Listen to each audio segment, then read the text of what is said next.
Hey, how are you doing this morning? Good, good morning, Jordan. How are you? I'm good. Okay, so we are here because I have set up this interview for a special episode of Film Talk with Jordan Ramirez.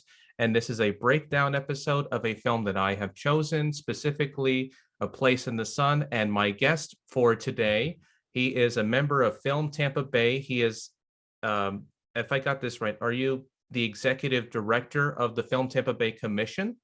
I am the film commissioner for Hillsborough County. Okay, you are the film commissioner for Hillsborough County, and it's great to see you for this special episode of Film Talk with Jordan Ramirez. I appreciate being here. Thank you for the invite. Okay, so right now, I had just rewatched it last week to get myself prepared, and it's been more than 10 years since I last saw this film. And I specifically chose it because it's been in my memory for, as I said, more than 10 years. And I just when I first saw it, it just felt like there was not that much that I could think about at the time. I was just only in it because, I wanted to know what the film was about. But now that I have rewatched it again, I felt that it feels somewhat timely and relevant because of its themes and because of the subject matter in the movie. So, when did you first watch the film before we delve into the topic? Sure. I mean, I've enjoyed classic movies most of my life, so I've seen A Place in the Sun five times, I think. Though, like you, I also rewatched it recently in prep for this. But I'd say the first time I saw it was probably late '80s, early '90s. Hmm. So All right. it's been a while since I saw it for the first time. Okay. So I know I have seen other George Stevens films like the movie Shane. He also Mhm. did a film called Giant and The Diary of Anne Frank, which I remember watching when I was in school. And also, I think I watched it on VHS before I saw it on DVD and on TV. But he has a fascinating, prolific work. He started directing comedies, and then after the war period, he started directing these melodramas and these really prolific drama films that are very effective. Yeah, and not only that, he was also a prolific shooter. So in addition to directing, I think over 60 movies, he was a passionate director of photography, a really a person very interested in how the camera works and how blocking and framing are affected by lenses choices and different lighting schemes, which I think is sort of unique to his work. So, in addition to again directing 60 plus movies, he also was a cinematographer on over 80 other additional projects. Mm. So just a prolific filmmaker in many rights. But I think his most famous projects are probably A Place in the Sun, Shane, Diary of Anne Frank, and you mentioned Giant as well. Though he had a ton of other films. He operated mostly in the 30s and 40s, with a couple of movies in the 50s. And then sort of went into retirement after that. But in the sort of the prime of his, let's say, directorial, I should say it, in the prime of his sort of directory mode before he got more into cinematography, I think Place in the Sun is probably most emblematic of his interests. Mhm. I think it's also the one that showcases his directorial choices the most as well. It does. And it does show so much as well. So, what I also like about the film, and obviously I do want to get a little bit into the breakdown, but before we do that, I actually had to do a little bit of research before I got into watching this film again. I did remember I had to look up like the film was based on originally a play called A Place in the Sun, which in turn was based on the novel An American Tragedy by Theodore Dreiser. And it was originally filmed. There was an early version of that story by Joseph von Sternberg that is now available on Universal Archive Classics. I haven't gotten to see it, but it's the earliest version of that story, and it's a very I don't know, it sounds like a very sort of like breaking the artificial illusion of the American myth story is how I conceived of it when I first Yeah. saw it again. It's interesting because I'm also very familiar with Sternberg. One of my favorite films is Scarlet Empress, which is one of his directorial features. But Sternberg's version is very different than Stevens' version. Hmm. I think that largely has to do because of the time in which they were operating. Sternberg was making films prior to the Hays Code and then just in the bubble of the Hays Code, whereas Stevens, directing in 51, is firmly within the Hays Code period. And for those who are watching or listening and not familiar with the Hays Code is, the Hays Code was sort of like the moral guidelines that Hollywood was forced to adopt in the early 30s. Mm. And once that was in place, you really couldn't tackle subject matters like murder or abortion or classism the same way as you could prior to the Hays Code being implemented. So you have the same material essentially, but two very different films because they were made in different times. And I think that's what really makes the difference between Stevens and Sternberg's films so stark. Hmm. So, what do you think of the casting of Montgomery Clift, of Shelley Winters, and Elizabeth Taylor in their respective roles? You have Monty Clift in this really interesting performance. He sounds innocent when you get to meet him for the first time, but when you get to look at the psychological aspect of his character, he starts to be completely like become a different person when you get to know what he's really thinking about, as well as like the characteristics of Shelley Winters, um, um, who is this very mousy type character. But before she was actually a really great actress in these types of roles. And then Liz Taylor, when she made this film, I had to read that this film was made in 49, but it was not released until 51 because I read that it was in competition with Sunset Boulevard, and Paramount, the studio, didn't want these two big films to be in competition with each other Yeah. at that time. I thought the casting was very interesting. So you have both Taylor and Winters giving a over performative performance, in my opinion, where it's very melodramatic, very hyperbolized, and that I think that works really well against Montgomery Clift, who really is the straight man for most of the film. He's very quiet, very nebbish. He internalizes a lot of his acting, which I think Stevens really highlights. There's a lot of these interesting scenes where they just sort of hold on Montgomery Clift and he's sort of staring into the camera and the music swells.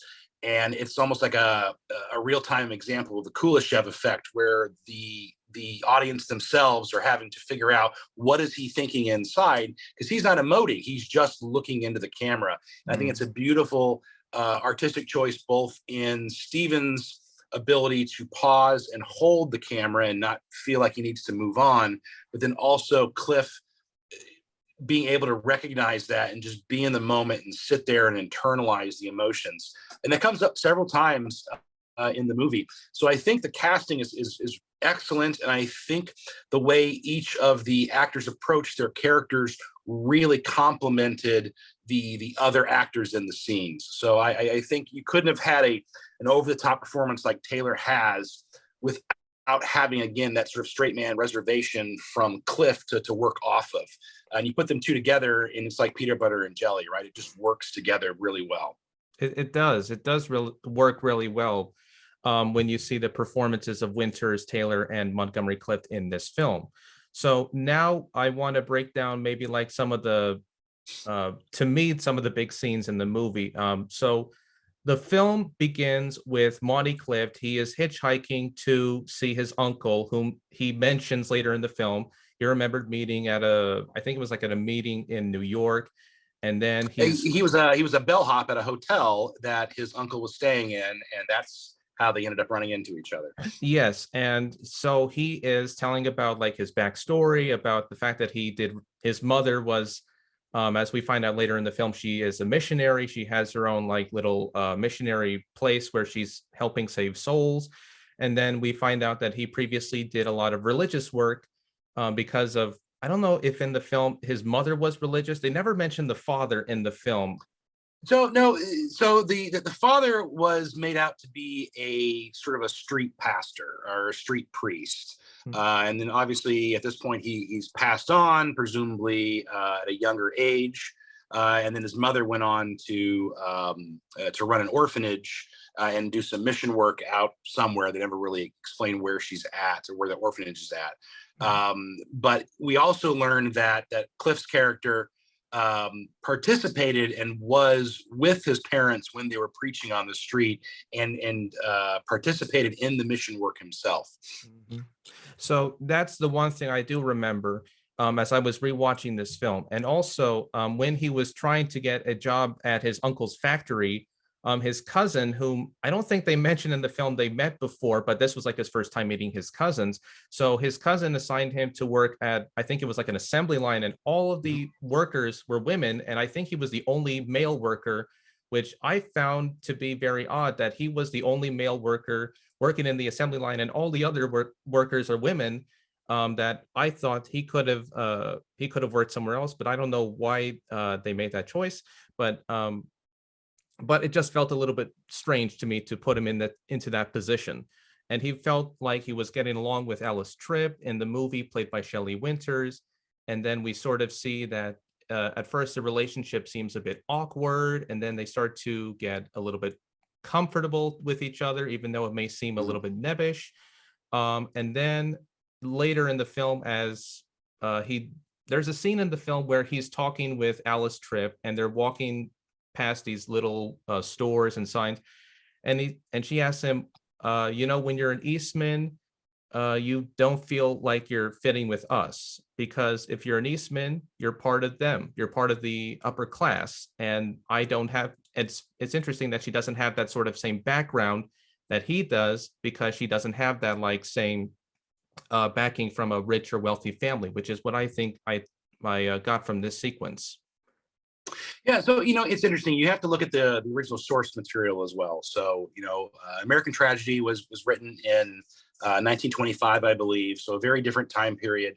You're dealing with post World War I America. We're not quite to the Great Depression, but we're coming up on it. And there is not a lot of hope left in America. So there really is a glut of authors, people who participated in World War I or came back. We often call it the lost generation, who were very keyed into the haves and have-nots, right? So this really is a story about classism and the advantages certain people have. That's highlighted both in how the upper class treats the lower class. It's in how Shelley Winters' character, once she becomes pregnant, how she doesn't really have any way to support herself or to have her own choices, because she is not of a class where she can afford to have a baby. And what does that mean? Which I think you're right at your intro. This is very prescient in today's climate as well. And it's interesting in that factory scene. You mentioned early on, he comes to his uncle, and his uncle had promised him a job. And his uncle doesn't really care that much about his nephew, but he feels some sort of familial responsibility to help his brother's son out. So he puts his own son in charge of his nephew, and the nephew doesn't know what to do with him, right? Or his son doesn't know what to do with him. So he just finds the lowest common denominator job he can, which is working on the assembly line. And this company makes women's clothing, women's lingerie. So he's put on an assembly line packaging women's clothing with women. He's the only male there on the assembly line working. That's not to say there's not a lot of men in the company. Everyone in a management or leadership position is male.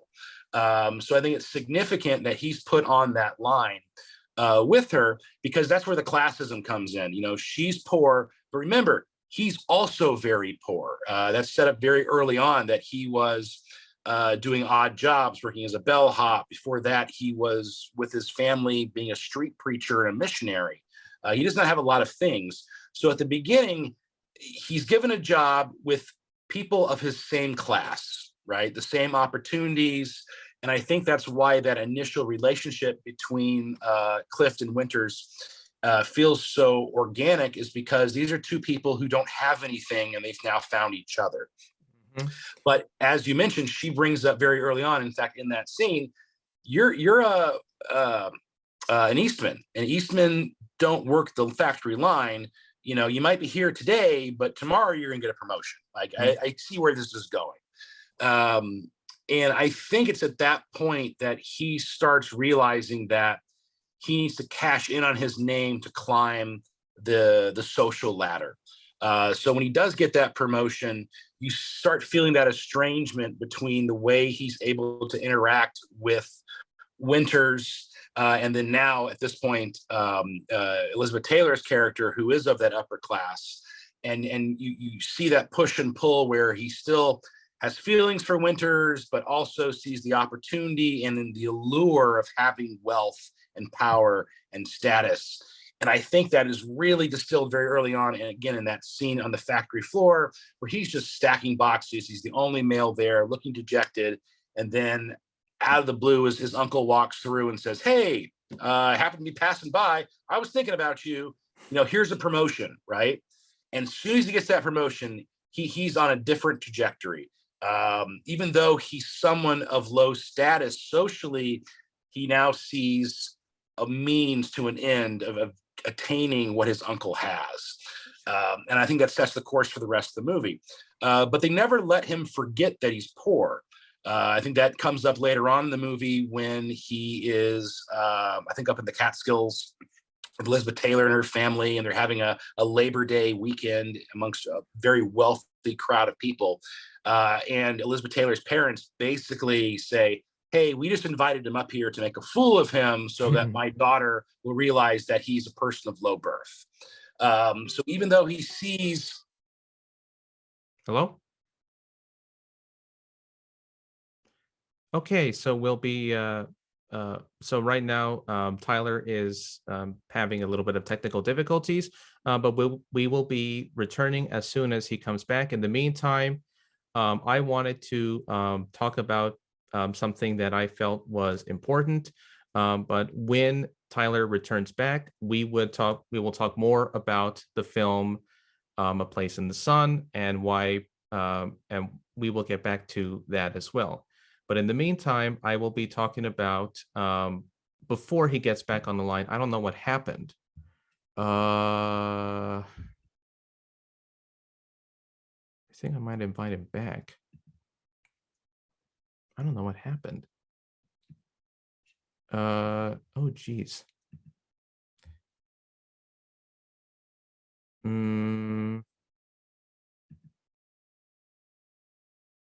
It's already 11:18. My goodness. Okay, what I'm gonna do is I'm gonna wait for him to get back.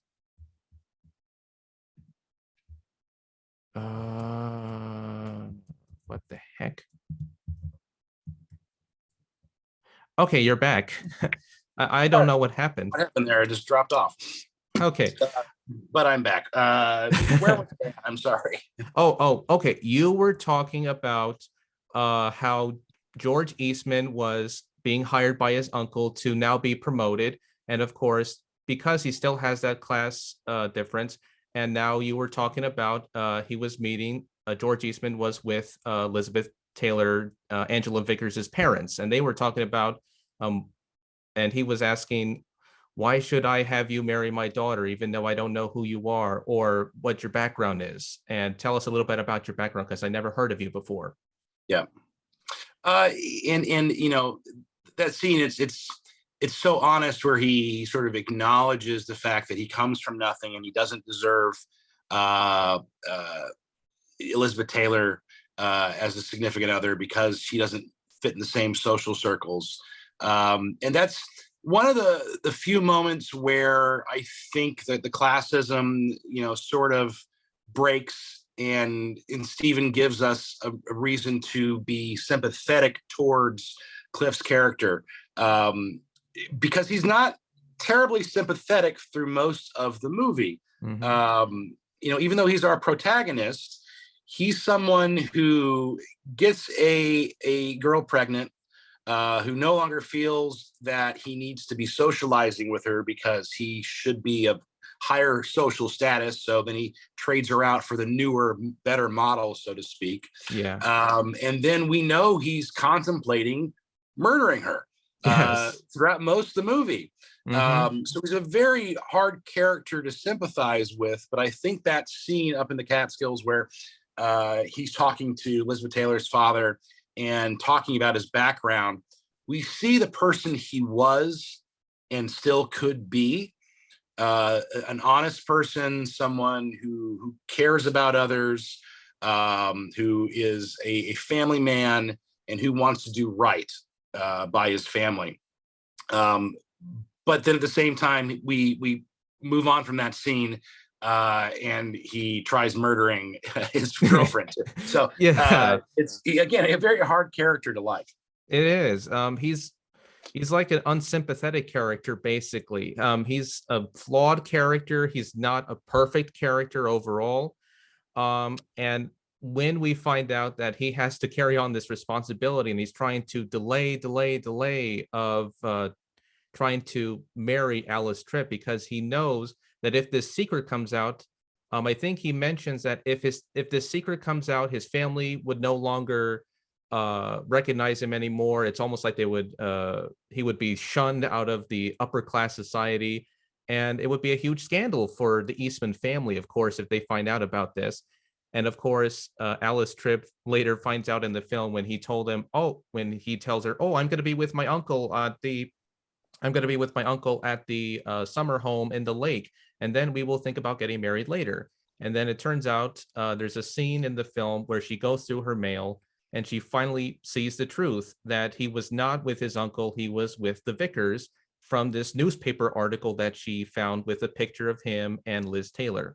And she feels heartbroken. And now she feels like the only way to get this through is to marry him, or else she will tell everybody about this secret that he's been hiding. Yeah. Uh, and what I like about that scene too is it shows how the lower class look and I don't want to say, maybe the word is idolize the higher class, the higher socialites out there, because he's on the cover of the feature section with Elizabeth Taylor, and they're in a ski boat looking Yes. happy on a lake. Mm-hmm. And it's one of those sort of like trash celebrity magazines that you would read to learn about your favorite celebrity crush, at least Mm-hmm. today, right? But back then. And what I think the movie does a good job in portraying is just how weird and detached the upper class can be from the problems of the lower class. They're very mocking of people of lower status. They don't seem to have a grasp on the reality or the economics of the world around them because they don't care. I Mm-hmm. think a great scene that shows that off is when Liz Taylor's character is speeding through the mountains Yeah. and she gets pulled over by the cops, and they write her a hefty ticket. And they even mentioned, like, this is the third time this month you're getting a ticket, and she Yeah. just doesn't care. She basically tears it up and smiles and says, "Have a nice day, officer," and drives on because she can get away with that. Yeah, Uh, that is so true. it Um, is, and I think that's something that's really important about this movie because I think it works today too, where you have the top one percenters and the lower class, and there's this economic infighting of the have and have nots. And I think it's just as true today as it was back then. it does. It that's why I feel it's so relevant when you watch this film. And then we get to Monty Clift. He is thinking about what is he going to do with this situation, and he's thinking about this date that he's setting up. And then I remember there's this radio story that's been playing about these disappearances and how these women were drowned, and it's an element of foreshadowing. It's foreshadowing what Monty Clift is going to do with Alice Tripp, because now he has to contemplate with trying to appease to the upper class, while at the same time Alice Tripp is very furious and she's frustrated. And there's a scene where he's on the phone at their place, and Alice Tripp is saying, "You have to marry me today. It cannot be tomorrow. It cannot be next week. You have to do it today, because if you don't do it today, I'm going to tell everybody about what you did. And I'm going to tell the papers, and I'm going to tell everybody." And so he goes to the station where he meets her. And then they try to get married inside the courthouse, but unfortunately it was closed.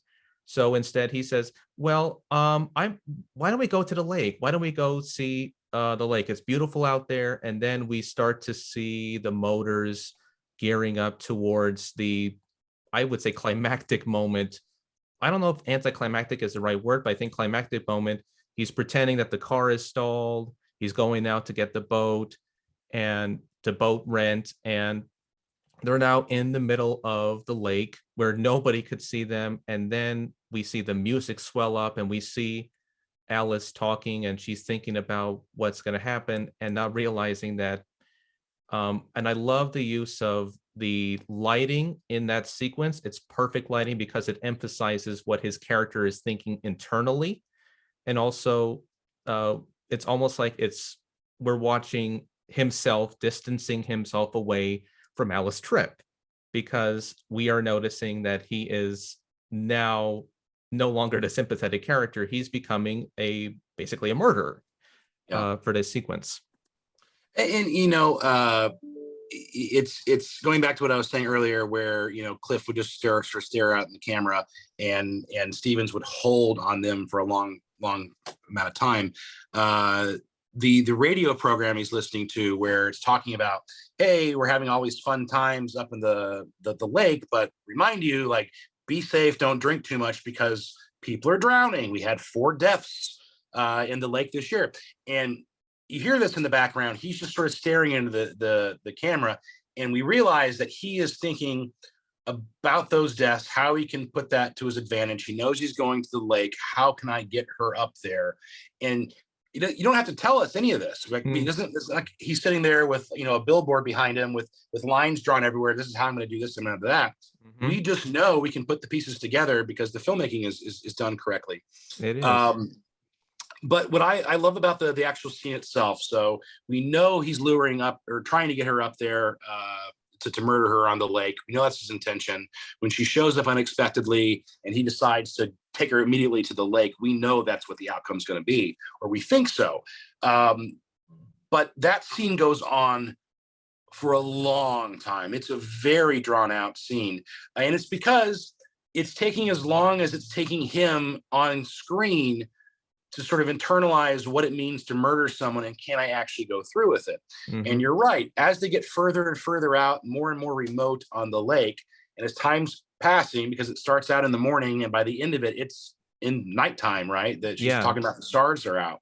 Mm-hmm. And he's getting further and further away from her in the boat, right? So he is rowing, and then he moves back a seat, and by the end, he's all the way to the prow of the ship, leaning up against it, as far physically away from her as he can be. And it's because he's distancing himself from her, but he's also distancing himself from the idea of drowning her as well. So we see him go through the motions of trying, or knowing he's going to murder her, to by the end of that scene, we as an audience are pretty sure he's not going to go through with it. And then at the same time, Shelley Winter's character is going from, we're going to be really happy, it's going to be great. And then she starts getting more and more melancholic. Man, I don't see any people. Wouldn't it be great if there was no more people left on the planet? What if it was just us? What if we were just alone? And then that devolves further to where now he's no longer thinking about murdering her, but she's talking about killing herself. And she gets more and more frantic and manic. Until she stands up in the boat and he starts yelling at her, please stop, sit down, don't come any closer. And the irony is that it became a self-fulfilling prophecy. She doesn't know how to swim very well. She's the one that ends up tipping the boat over, and then the screen cuts to black. Yeah. And it comes back up. We don't know how much time has transpired, but the next thing is we see, Montgomery Clift's character dragging himself out of the water up onto the shore, and she's nowhere to be seen. But in the distance, we can see the capsized boat bobbing up and down in the very back of the lake. Oh, yeah. Go ahead. Yeah. Okay. So then we noticed, I don't know if they were Boy Scouts or young boys that were out in the woods. I believe it was a Boy Scout troop. Okay. So the Boy Scouts noticed he was walking, and he gets to his car and he's trying to get back to the vicar's house, because I think it was the vicar's house that he tried to get back to. And then all of a sudden, we don't get any word about the drowning incident until like I think a day or so later. And then we are introduced to Attorney General, I think his name was Warwick in the movie. I might not be sure. And it's played by a young Raymond Burr before he was Perry Mason. And I think it's one of the few times you ever saw him play a non-bad guy role. But he plays his character so well in the film. And also, as you are watching this film, you notice that they're trying to get the information out. And as they are working on trying to get the case of the drowning incident and also who was behind it, Monty Clift, he's just having fun. He's trying to avoid getting away from this whole murder situation. And it's almost like every time he tries to avoid it, he keeps seeing people jumping in the water. He keeps people telling him, oh, he drowned her like this. And it's almost like, dude, you're doing this out in the open. You're literally making him want to confess that he is responsible for this thing that he knows won't go away. Yeah, and it's yes. So there's that pressure because he keeps running into things that are reminding him of what happened. Though we come to find out later that he has no memory of what happened, at least in the trial. But going back to the Boy Scouts, there's also the dog that starts barking, and the dog now becomes a motif moving forward throughout the movie, where they use it as a transition, where every time he's starting to feel the guilt, a dog starts barking, and then it moves on to the next scene. And that dog really becomes sort of a symbol of him being found out. And I think it's his own conscience saying that, you know, something bad happened, you need to own up for it. And I think that plays out through the rest of the movie in a really ambiguous way, because we as the audience also do not know if he killed her or not. We were in the scene with them. We assume that she drowned of natural causes. But as the district attorney brought up, and I think his actual name was Marlowe in the movie. I think it was I think you're right. Chaucer. Yeah, some Chaucer novels. But you know, he could have saved her, right? Was he unconscious too? Did he hit his own head? They make it out to be him being a very strong swimmer. They mentioned that several times. So he could have been in a position to save her. Did he see her drowning and decide not to save her? Did she knock herself unconscious? She was already dead. We never find out the answer to that. Even when he's, you know, spoilers, you know, he's being led to the electric chair when the movie ends. We still don't know if he chose not to save her, if she was already dead, or if he hit her. We have no idea. And it's also evident in the trial sequence. And this is a good time to segue because I'm almost running out of time. I don't have like the pro for Zoom, but we'll just wrap it up to like the trial scene where he's being put against like, you know, Raymond Burr his character is trying to lay out, maybe he intentionally tried to murder her. Like he has this big boat out and he has this big oar, maybe like he smashed her on the head, which we never saw him do that, but that's what the attorney general is thinking that he may have done, but we don't know. As you mentioned before, we don't know. And then we are later found out that he was guilty for, I don't know if it was because he was guilty of manslaughter. It might have been a passing memory for me. But as we get later to like before he is sentenced to die in the electric chair, we get like some of the characters in the movie, like his mother, played in the film by Anne Revere, who was blacklisted. I think it was from 1951 until 1970 when she came back to the screen.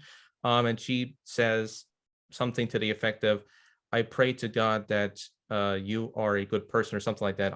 That's what I'm trying to remember. And then Liz Taylor's character, Angela Vickers, comes back to see him one last time before he dies. And I don't know if those are the only two characters who came to meet him one last time before he was sentenced to the electric chair. Yeah, so you know, his mother definitely plays a big part in the end, where she's basically saying, "I'm praying for you. You know, it's my fault," and he says, "No, Mom, it wasn't your fault."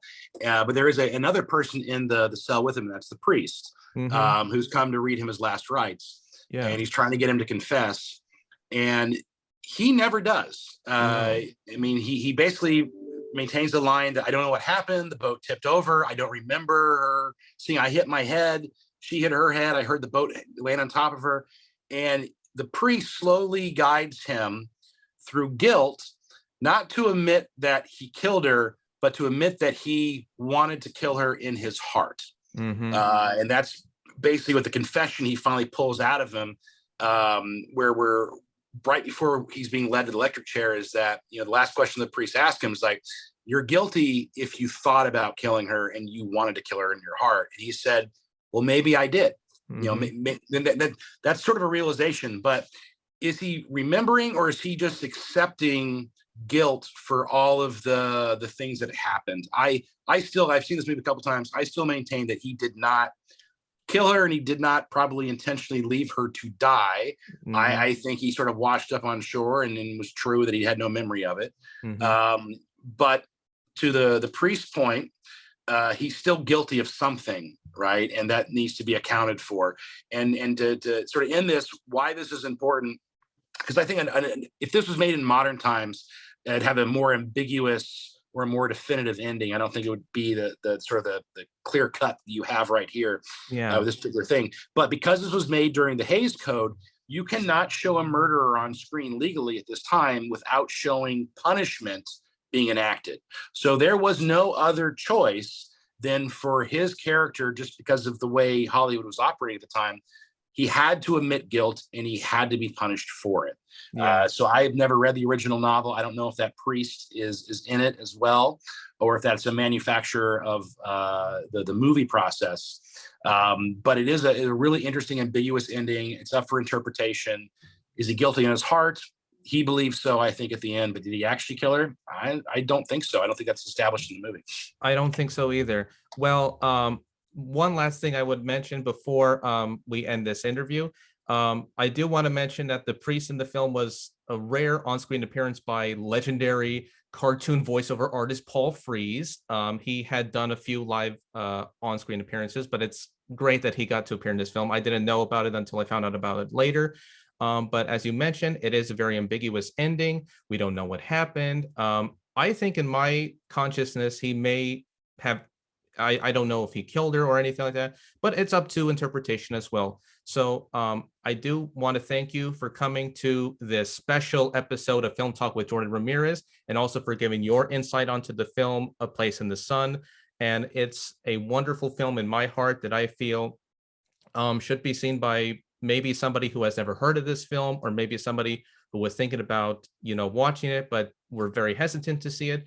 But it's a great film. I love the direction by George Stevens. I also love the cast members in the film as well. And I also love the music and everything else that made this story possible. So thank you again for coming on to this special episode. Yeah, thank you, Jordan. Really appreciate it. I hope people do go out and see this movie. It's readily available on Amazon. There's no excuse not to. If you were listening to this and were intrigued, I hope you go watch it. Okay, thank you so much. And thank you, take Jordan. care. Bye-bye. Bye.